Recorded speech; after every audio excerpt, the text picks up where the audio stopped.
direito à propriedade está previsto na Constituição brasileira. Mas isso permite a apropriação de toda e qualquer terra?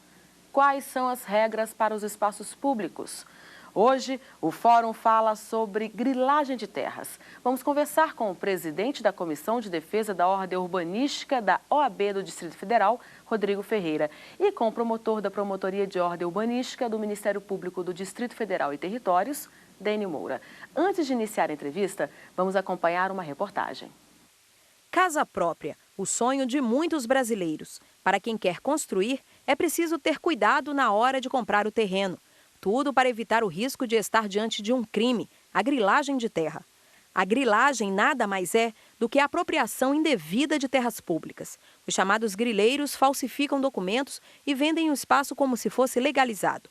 Estudos mostram que em 1999 havia 100 milhões de hectares de terras griladas no país, sendo a maioria delas no estado do Pará. E não é só na cidade, não. Os grileiros estão também no campo e a disputa por terras muitas vezes leva à violência. Foi o caso do assassinato da missionária Dorothy Stang. Ao combater a grilagem na floresta amazônica, acabou sendo assassinada. Bom, para começar, vamos tirar a dúvida e explicar direitinho o que é grilagem de terra, porque existem vários entendimentos, não é mesmo, doutor?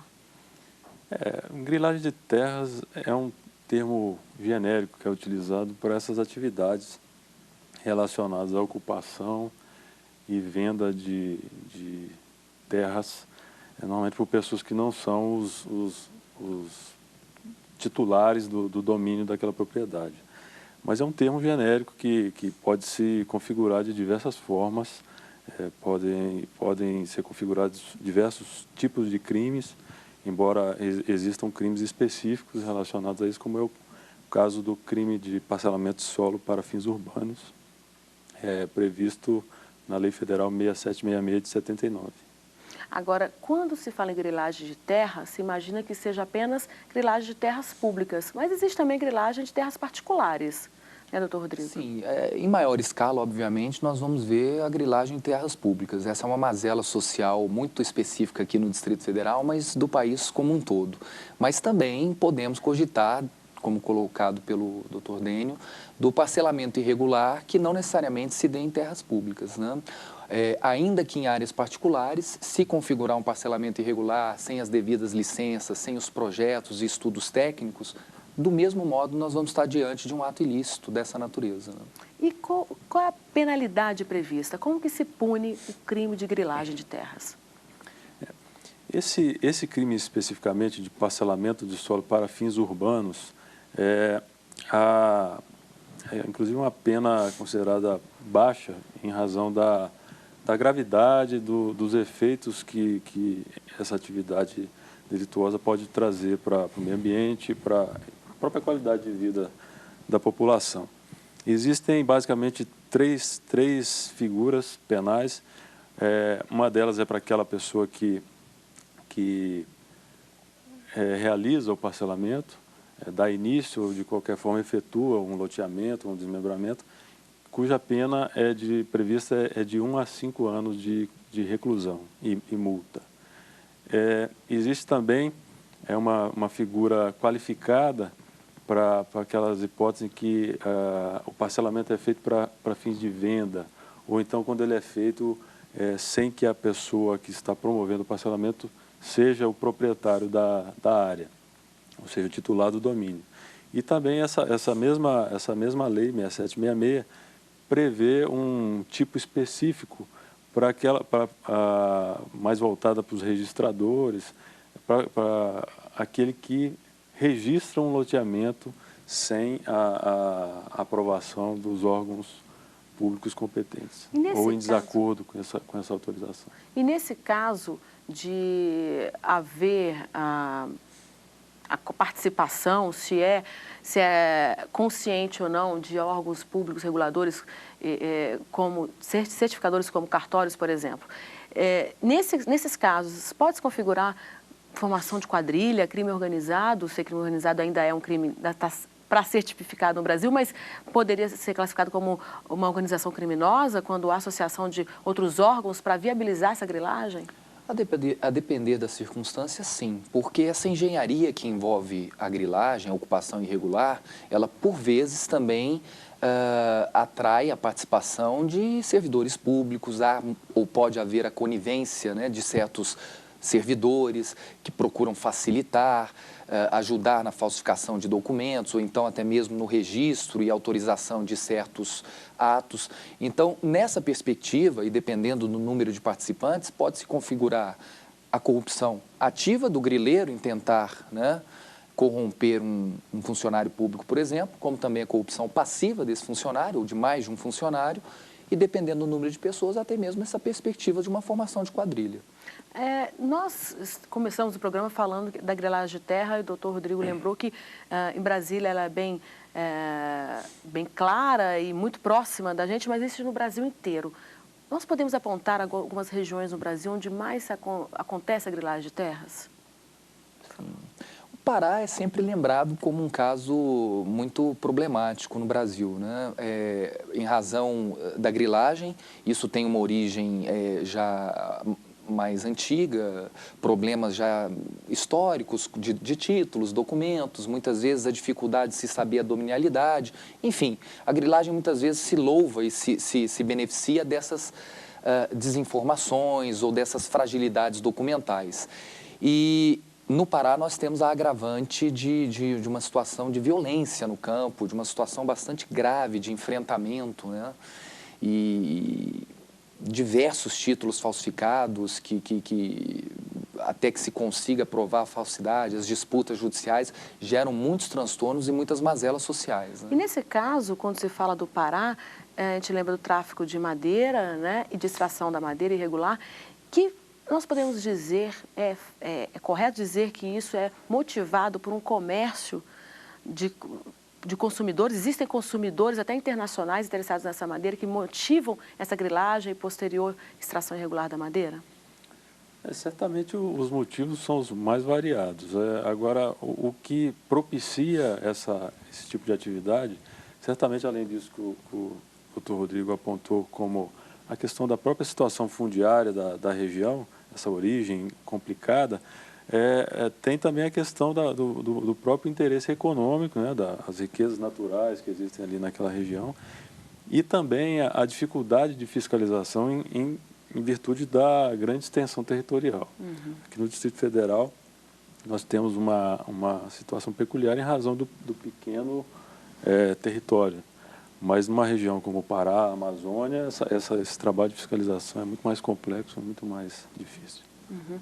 Agora, qual é o perfil do grileiro? Ele varia de região para região? Nós estamos aqui começando a falar. É possível apontar um perfil? Olha, um perfil talvez sim, mas isso pode ter uma variação. Na verdade, nós vislumbramos muitas vezes grileiros que têm um status social e um poder aquisitivo, patrimonial razoável. Muitas vezes são verdadeiros empresários, ainda que empresários de uma atividade ilícita, mas são empreendedores, são pessoas de posses e que não necessariamente têm, num parcelamento irregular, num ato de grilagem, na formação de um condomínio irregular, sua única atividade. Mas nós temos também, e aí dou como exemplo a realidade, mais uma vez, aqui do Distrito Federal, que eu conheço um pouco melhor, pessoas que não necessariamente têm um poder aquisitivo maior, muitas vezes são pessoas até humildes, que também praticam essas atividades nas regiões do entorno, nas cidades satélites. E aí, socialmente falando, é uma questão ainda mais grave, porque costumam ter como público pessoas ainda mais desinformadas, mais carentes, pessoas socialmente que têm uma condição menor de informação do que o que nós vislumbramos em outras áreas. A gente pode afirmar que existe uma associação da grilagem com a violência? Existe uma violência decorrência dessa prática? O que o senhor encontra na rotina no Ministério Público? Certamente a questão da grilagem normalmente está associada à violência, inclusive física, no que diz respeito à própria posse da terra, né, aos conflitos agrários, fundiários, etc. Aqui no Distrito Federal, eu gostaria de registrar mais o aspecto, as consequências dessa grilagem para a violência, em razão do próprio ordenamento territorial irregular e sem controle, acaba gerando grandes bolsões, né, de pobreza ou de má distribuição dos equipamentos públicos, as escolas, os hospitais, as delegacias, né? Problemas relacionados à mobilidade urbana também, e tudo isso vai gerando um ambiente de degradação urbano que acaba desencadeando para o problema da violência urbana que a gente vive em várias cidades brasileiras, principalmente as maiores. Nas áreas rurais, nós temos a violência, essa questão que é um pouco um ranço de coronelismo no Brasil, de exploração da terra, de disputas fundiárias e, consequentemente, os problemas ambientais. Por vezes, a atividade de grilagem, até pelos intuitos, realizam parcelamentos, os grileiros realizam parcelamentos que causam degradação, não se observa, né, o uso racional, adequado do solo rural, dos recursos naturais, né? Há um adensamento populacional, muitas vezes, que é maior do que a capacidade que aquela área tem de absorver, então são implicações muito graves do ponto de vista social. Essa questão da grilagem na área rural está ligada, a gente pode afirmar que está ligada com a questão das oligarquias antigas que a gente costumava chamar, da pouca divisão de terras entre as pessoas? Eu afirmo e sustento isso sempre que tenho oportunidade, que uma das razões para nós enfrentarmos esses problemas fundiários e até mesmo a questão de moradia, a questão da terra produtiva, né, da distribuição das terras rurais no Brasil, uma das razões é, sim, a nossa origem histórica, a nossa formação histórica territorial, né? Desde as sesmarias, de tudo isso, nós tivemos uma cultura e a implantação de uma mentalidade de latifúndios. Então, apesar da Constituição promover a política de reforma agrária, até mesmo, né, incentivar políticas agrícolas e fundiárias de modo geral, nós ainda padecemos desses desdobramentos históricos. Nós ainda temos, inclusive, arraigado em nossa cultura a ideia da propriedade, do grande latifúndio, né? Infelizmente, ainda é um processo histórico que nós estamos absorvendo, na minha opinião. Bom, nós vamos para um rápido intervalo e no próximo bloco voltamos a conversar sobre grilagem de terras. Não saia daí.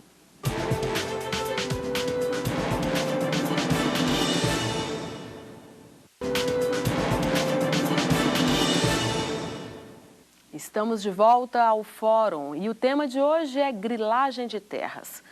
Bom, no bloco anterior nós falamos muito do perfil do grileiro e os vários tipos de grilagem de terras. Agora, eu gostaria de saber um pouco mais como que está a investigação. Porque nós sabemos que há alguns anos era até complicado comprovar o crime. Testemunhas, não é um crime material, né? Tinha que colher documentos. Hoje a tecnologia trouxe ferramentas novas, principalmente para o Ministério Público, não é mesmo, doutor Nênio? De fato, hoje a questão do monitoramento por satélite, a existência de fotografias mais atualizadas a respeito do território, tanto rural quanto urbano, facilita bastante. Não que o Ministério Público já tenha acesso a esse tipo de ferramenta. Eu soube que no caso do Distrito Federal, por exemplo, a TerraCap adquiriu recentemente um sistema bastante robusto no sentido de se promover essa fiscalização e esse maior controle do território, a respeito das expansões urbanas, dos desmatamentos, etc. E também, em todo o Brasil, existem ferramentas desse tipo. Agora, a gente precisa caminhar muito ainda no sentido de se preparar para fazer esse combate, porque, como a gente disse no início, a grilagem de terra ela pode se manifestar de diversas formas, diversos crimes podem ser caracterizados. Então, é necessário também um trabalho de inteligência, no sentido de se identificar os possíveis focos de corrupção, por exemplo, no sentido de exigir efetivamente o cumprimento dos regulamentos urbanísticos, porque a questão criminal ela é apenas uma das formas de combate à grilagem e não sei acredito até que não seja a mais efetiva. Existem diversos mecanismos, existe uma normatização administrativa fundada no Estatuto da Cidade. Agora, recentemente, saiu uma nova legislação voltada para a regularização fundiária, que é conhecida como Lei Minha Casa Minha Vida, que facilita esse processo. Então, na verdade, esse combate, além dessas novas tecnologias, é preciso fazer um trabalho muito maior, inclusive, com relação à própria sociedade, de conscientização, porque muitas vezes o próprio comprador da área, ele não percebe que ele está alimentando aquele crime. Ele pensa na sua necessidade do momento. Exatamente. Né? O papel da sociedade também é decisivo no sentido de se cumprir o ordenamento, cumprir a Constituição, exercer o seu direito de propriedade nos limites que a própria Constituição impõe. Uma consciência social, né? Porque o Ministério Público cumpre um papel fundamental, mas claro que essa iniciativa, como bem colocado, tem que partir também da sociedade, de conscientização, e o próprio poder público, que tem que exercer a sua função de fiscalização. Então, nesses casos, hoje a legislação vem evoluindo, no nosso direito há uma exigência de georreferenciamento de todas as terras no Brasil, isso vai melhorar muito, porque nós vamos ter um mapeamento, né, fundiário no Brasil como um todo, é mais um instrumento para que se possa empreender a fiscalização, mas passa necessariamente por uma iniciativa mais proativa do poder público, né, em exercer o poder de polícia, em fiscalizar, em combater os atos de grilagem, de preferência, obviamente, no nascedouro, antes que haja implementação, né, do parcelamento irregular. Por vezes, o que compromete e até mesmo inviabiliza o desfazimento dessas ocupações irregulares é a consolidação, é aquela situação do chamado fato consumado. Né? Você pega, por exemplo, um condomínio que se forma com dezenas, milhares de pessoas, famílias, casas construídas, por vezes com a conivência do poder público em instalar também os equipamentos, água, luz, o que também acaba criando uma situação complicada. E aí, para se desfazer isso, é muito mais difícil. Então, se o poder público agir de uma forma mais proativa, combater, fiscalizar, reconheço, claro que existem dificuldades também, a fiscalização muitas vezes encontra obstáculos. Mas, enfim, havendo essa iniciativa, sendo uma política pública, há como se minimizar, né, os impactos do parcelamento irregular e da grilagem, seja em áreas urbanas ou rurais. Quando se fala em poder público, a gente está falando do poder de fiscalização e de polícia, poder de polícia. Poder de polícia, pode proceder demolições, pode fazer embargos, pode desobstruir essas áreas. Né? Só que existe, talvez, se eu estiver errado, por favor me corrijam, mas existe também uma obrigação e, de certa forma, até uma omissão do poder público em relação ao crescimento populacional. O poder público tem a obrigação de prever esse crescimento e se organizar e não deixar que a sociedade, de forma desorganizada, resolva o problema do poder público, ocupando terras e resolvendo o problema de moradia. O poder público poderia se antecipar, ele seria omisso, então, nesse caso, ele está sendo omisso e não se antecipar a esse crescimento populacional? Infelizmente, é um hábito no Brasil, em primeiro se construir a cidade para depois planejá-la. Né? Brasília tentou ser uma exceção nesse sentido, mas infelizmente nós já estamos caminhando para ficar muito parecidos com outras cidades do país. Infelizmente isso ocorre, existe essa omissão, muitas vezes os próprios instrumentos normativos, como o PDOT, que seria o Plano Diretor de Ordenamento Territorial, ele é utilizado não para planejar, mas muitas vezes para corrigir aquilo que já está feito. Isso muitas vezes fica muito claro no sentido de se tentar correr atrás do prejuízo. Né? E depois isso fica muito mais difícil, muito mais dispendioso, as obras passam a demandar muito mais recursos, porque aí cria-se um problema social, né? Cria-se problemas de mobilidade, cria-se problemas ambientais, principalmente. É muito pertinente essa sua colocação, porque é isso que muitas vezes falta. A visão de planejamento e de empreendimento de políticas públicas. Né? Cumpre ao poder público pensar as cidades. Né?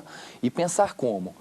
Verificar quais são as suas vocações, verificar quais são as suas necessidades. Porque o crescimento populacional, eu costumo também sustentar essa ideia, ele é inevitável. Não importa se moramos, por exemplo, numa capital que atrai pessoas de fora ou se é uma outra cidade, o poder público tem que estar preparado para isso. E estar preparado significa justamente ter políticas públicas eficientes, pensar o futuro, planejar o ordenamento territorial, e nós verificamos que isso muitas vezes falta, né? Muitas vezes não há essa visão. Aqui no Distrito Federal, hoje nós temos a perspectiva de novas leis.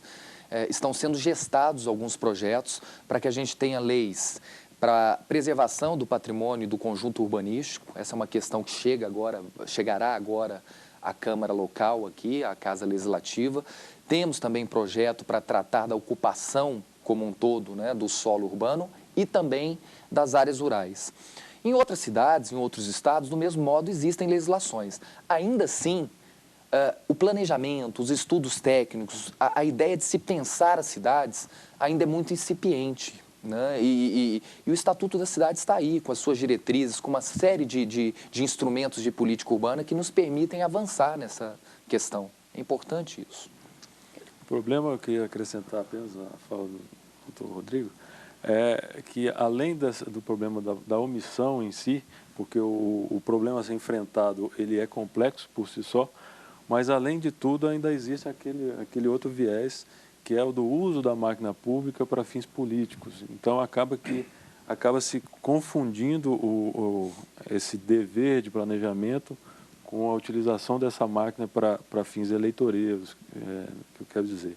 Então, de fato, é um problema muito complexo, que a população precisa estar atenta, no sentido de não ser usada para esses fins, né? De se exigir quando vai vai comprar um terreno, se exigir que aquilo ali esteja legalizado, se exigir, por exemplo, no momento em que vai edificar um prédio, uma casa, que isso seja feito de acordo com os trâmites legais, com o alvará de construção. Como fica a situação de quem compra um terreno e depois tem que pagar de novo? Como que ele regulariza isso? O que acontece com o comprador de um terreno irregular? Além desses problemas de poder perder o lote e o dinheiro empregado, a pessoa também está sujeita a conviver com um processo arrastado de regularização, sem se sentir dona daquele espaço, sem poder investir, sem poder construir sua casa, em razão dessa